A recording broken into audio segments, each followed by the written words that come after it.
दोस्तों इस वीडियो में मैं आपको मेडिटेशन करने के कुछ ऐसे फायदे बताने जा रहा हूं जिनको जानने के बाद आप चौंक जाएंगे, तो पूरी वीडियो को जरूर देखिएगा। सो दोस्तों पॉइंट नंबर 1, स्लोअर एजिंग। दोस्तों रिसेंटली एक स्टडी हुई है UCLA की, जिसमें पाया गया है कि जो लोग मेडिटेशन करते हैं लंबे समय तक, उनके ब्रेन में ज़्यादा ग्रे मैटर होता है और उनका जो ब्रेन होता है वो ज़्यादा प्रिजर्व रहता है, जबकि जो लोग मेडिटेशन नहीं करते उनके ब्रेन में ग्रे मैटर का वॉल्यूम कम होता है। इंसान बूढ़ा इसलिए होता है क्योंकि उसके ब्रेन में जो ग्रे मैटर होता है उसका वॉल्यूम धीरे धीरे कम होने लगता है। तो अगर आप मेडिटेशन नहीं करते हैं तो आपके ब्रेन में जो ग्रे मैटर का वॉल्यूम है वो नॉर्मली, मतलब जैसे सब लोग बूढ़े हो रहे हैं वैसे ही आप भी बूढ़े होंगे। लेकिन अगर आप मेडिटेशन करते हैं तो आपका जो ग्रे मैटर का वॉल्यूम है वो धीरे धीरे कम होगा, जिससे आप लेट बूढ़े होंगे। तो अगर आप ज़्यादा समय तक जवान रहना चाहते हैं तो मेडिटेशन शुरू कर दो। पॉइंट नंबर 2, मी सेंटर। एक बहुत ही इंटरेस्टिंग स्टडी हुई है येल यूनिवर्सिटी में, जिसमें पाया गया है कि जो लोग माइंडफुल मेडिटेशन करते हैं उनके माइंड में default mode network activity decrease होती है। यानी कि जिस वक्त हम कुछ नहीं सोच रहे होते, लेकिन उस वक्त भी हमारे माइंड में एक थॉट आता है, फिर दूसरा थॉट आता है, फिर तीसरा थॉट आता है, कुछ ना कुछ बातें घूमती रहती हैं। और जिनके साथ ऐसा होता है, एक्चुअल में वो लोग क्या करते हैं, वो अपने पास्ट के बारे में सोचकर दुखी हो रहे होते हैं या फिर फ्यूचर के बारे में सोचकर टेंशन ले रहे होते हैं। तो मेडिटेशन करने से ये एक्टिविटी रिड्यूस होती है, जिससे आपकी ओवरऑल हैप्पीनेस इंक्रीज होती है। तो अगर आप ज़्यादा खुश रहना चाहते हैं तब भी आपको मेडिटेशन करना चाहिए। Point number 3, anti depressant for anxiety and depression.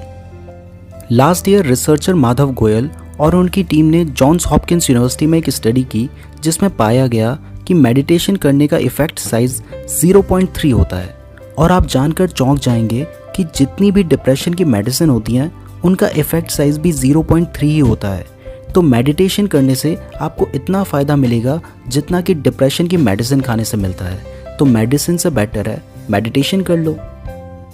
Point number 4, volume changes in key areas of brain.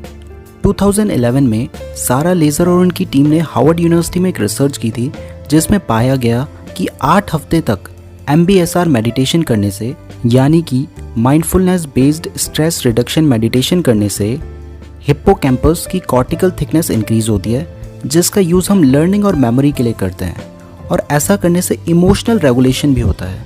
और इसी स्टडी में ये भी पाया गया कि MBSR करने से एमिगडाला में ब्रेन सेल वॉल्यूम रिड्यूस होते हैं, जिसकी वजह से डर और टेंशन और साथ ही साथ थकान कम होती है।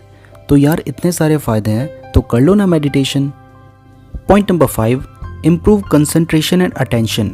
रिसेंटली एक स्टडी हुई थी जिसमें पाया गया कि सिर्फ कुछ हफ्ते मेडिटेशन करने से फोकस और मेमोरी में इंक्रीज होता है, और जो इंक्रीज होता है वो 16 परसेंटाइल पॉइंट्स के बराबर होता है। तो अब तो साइंस ने भी कंफर्म कर दिया है कि मेडिटेशन करने के बहुत फ़ायदे हैं, तो अब तो मान जाओ और मेडिटेशन शुरू कर दो। Point number 6, other benefits. Meditation एक ऐसी चीज़ है जिसके सिर्फ फ़ायदे ही फ़ायदे हैं और नुकसान कुछ भी नहीं है। और मेडिटेशन करने से अगर किसी को कोई नशा है, नशे की आदत है, आप में है तो नहीं है, तो भाई वो भी छूट सकती है। सेल्फ कॉन्फिडेंस भी इम्प्रूव होता है, विल पावर इंक्रीज होती है, और सबसे ज़्यादा ज़रूरी आपका आपके माइंड के ऊपर कंट्रोल होता है। तो फिर कमेंट करके बताओ कि मेडिटेशन कब से शुरू कर रहे हो। और हाँ, वीडियो को लाइक कर दो यार। और इस तरीके की और वीडियोस देखने के लिए हमारे चैनल को सब्सक्राइब करने के बाद बेल नोटिफिकेशन को प्रेस करके ऑल पे क्लिक कर लीजिएगा, ताकि जैसे मैं वीडियो को अपलोड करूं आपको हमारी वीडियो का एक नोटिफिकेशन मिल जाए। आप मुझे सोशल मीडिया पे भी फॉलो कर सकते हैं, लिंक इस वीडियो के डिस्क्रिप्शन में दिया गया है। धन्यवाद।